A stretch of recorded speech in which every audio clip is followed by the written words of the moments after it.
Hello students, today we are going to learn about the proportion. There are two types of proportion, direct proportion and inverse proportion. Look at the examples for direct proportion. Here number of houses and contribution from each house is given. First, number of houses 2, contribution got from 2 houses is 300 rupees. Number of houses 5, contribution you got from the 5 houses is 750 rupees. And number of houses is 10, contribution from the 10 houses is rupees 1500 rupees. From this example, we calculate the contribution from one house. Here 2 houses 300 rupees contribution. Therefore, one house contribute 150 rupees. How many rupees? 150 rupees. Here, look at the example. If number of houses increases, now contribution also increases. Number of houses decreases, contribution got from the houses also decreases. That is, if value of one thing increases, the value of other thing also increases. And if value of one thing decreases, then the value of other thing, related thing is also decreases. म्हणजे एका गोष्टीची किंमत वाढली तर दुसऱ्या गोष्टीची किंमत सुद्धा वाढते. आणि जर एका गोष्टीची किंमत कमी झाली तर रिलेटेड त्याच्याशी असलेली दुसरी गोष्ट आहे त्याची सुद्धा किंमत कमी होते.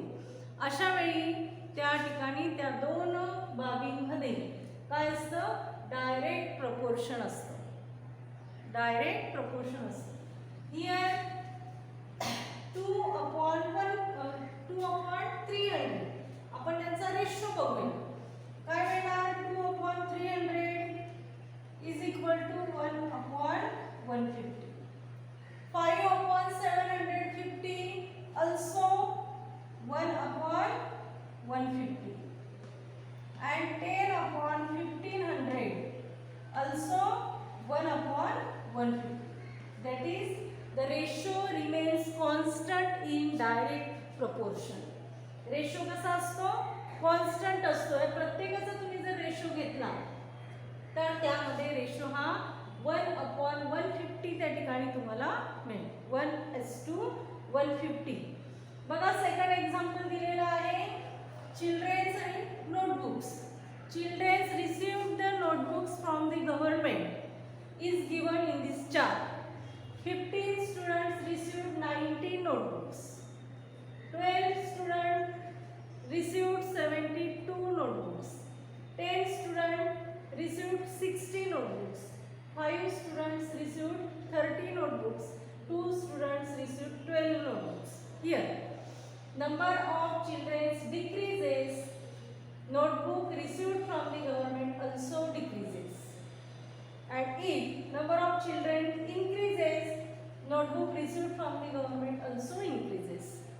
Therefore, there is direct proportion between number of children and number of notebooks. चिल्ड्रनची संख्या वाढली तर मिळालेल्या नोटबुकची संख्या सुद्धा वाढणार आहे. चिल्ड्रनची संख्या कमी झाली तर मिळालेल्या नोटबुकची संख्या सुद्धा कमी होणार आहे. म्हणून यामध्ये काय डायरेक्ट प्रपोर्शन आहे, त्यालाच आपण काय म्हणतो? समचलन असं म्हणतो. याचा सुद्धा तुम्ही जर रेशो काढला 15/90. 15 1 जा 15, 15 6 जा 90. 12 1 जा 12, 12 6 जा 60, 72. 10 1 जा 10, 10 6 जा 60. 5 1 जा 5, 5 6 जा 30. 2 1 जा 2, 2 6 जा 12. That is, the ratio is 1:6. Therefore, in direct proportion, ratio remains constant. Ratio काय असतो? कॉन्स्टंट असतो. हे लक्षात ठेवायचं आहे. डायरेक्ट प्रपोर्शन असेल तर रेशो कॉन्स्टंट असतो. एका गोष्टीची किंमत वाढली तर दुसऱ्याची सुद्धा वाढते. एका गोष्टीची किंमत कमी झाली तर दुसऱ्याची सुद्धा कमी होते. Then the second type is inverse proportion. Here number of workers and number of days. A task is given to complete the number of workers. Therefore, task completed in this number of days. एक काम आहे ते काम पूर्ण करण्यासाठी हे जे workers आहेत त्या वर्कर्सना किती दिवस लागतील हे तुम्हाला दिलेलं आहे. तर यामध्ये बघा साधं उदाहरण आहे. जर नंबर ऑफ वर्कर्स जास्त असतील तर काम कमी दिवसात पूर्ण होणार. नंबर ऑफ वर्कर्स कमी असतील तर काम पूर्ण करण्यासाठी जास्त दिवस लागणार. तर number of workers 5 workers completed the given task in 12 days. 5 workers हे 12 डेज मध्ये ते काम पूर्ण करतात. 6 workers completed the given task in 10 days.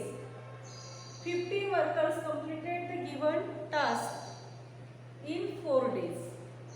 म्हणजे एकाची किंमत जर कमी झाली तर दुसऱ्याची किंमत वाढते. एकाची किंमत वाढली तर दुसऱ्याची किंमत कमी होते. बघा 5 ते 6 झाल्या म्हणजे नंबर ऑफ वर्कर्स वाढले तर नंबर ऑफ डेज काय झाले कमी झाले. इथून पुन्हा नंबर ऑफ वर्कर्स काय झाले वाढले तर नंबर ऑफ डेज काय झाले कमी झाले. The value of one thing increases, the value of other thing decreases. एका गोष्टीची किंमत वाढली तर दुसऱ्या गोष्टीची किंमत ही कमी होते. अशा वेळेला जे काही एक्झाम्पल आहे त्या एक्झाम्पल मध्ये इनवर्स प्रपोर्शन असतं. That is there is inverse proportion between number of workers and number of days. Number of workers आणि नंबर ऑफ डेज मध्ये इनवर्स प्रपोर्शन असेल. आणखीन दैनंदिन जीवनातली बरीच उदाहरणं तुम्ही घेऊ शकतात. बघा घरात भावंड असतील आणि खाऊ आणला तर कमी भावंड असतील तर जास्त खाऊ तुम्हाला मिळणार. 4 लाडू समजा आणले आणि 2 भावंड आहे घरामध्ये तर प्रत्येकाला किती लाडू मिळणार 2 लाडू मिळणार. परंतु जर घरामध्ये 4 भावंड असतील आणि 4 लाडू आहेत तर प्रत्येकाला फक्त एकच लाडू मिळणार. म्हणजे भावंडांची संख्या वाढली तर मिळणारा खाऊ जो आहे नंबर ऑफ लड्डूज जे आहेत ते काय होतील कमी होतील. If number of children's increases number of laddoos decreases and if number of children's decreases number of laddoos increases. म्हणजे अशा पद्धतीने एका गोष्टीची किंमत कमी होते तेव्हा दुसऱ्या गोष्टीची किंमत वाढत असेल त्याला काय म्हणायचं इनव्हर्स प्रपोर्शन असं म्हणायचं. अशी दैनंदिन जीवनातली तुम्ही उदाहरणं शोधायची आहेत आणि त्या उदाहरणांमध्ये डायरेक्ट प्रपोर्शन आहे की इनव्हर्स प्रपोर्शन आहे हे शोधायचं आहे. त्यानंतर बघा आता डायरेक्ट प्रपोर्शन मध्ये रेशो कॉन्स्टंट असतो. यामध्ये रेशो कॉन्स्टंट आहे का 5/12, 6/10, 15/4. रेशो कॉन्स्टंट तुम्हाला इथे दिसत नाही. मग यांचा प्रॉडक्ट घेऊन बघूया. 5 × 12 किती मिळतील 5 × 12 मिळतील 60. 6 × 10 60. 15 × 4 60.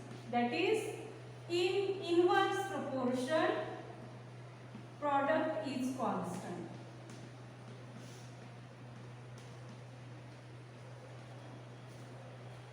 In inverse proportion product is constant. या दोन गोष्टी लक्षात ठेवायच्या आहे. डायरेक्ट प्रपोर्शन मध्ये रेशो कॉन्स्टंट असतो.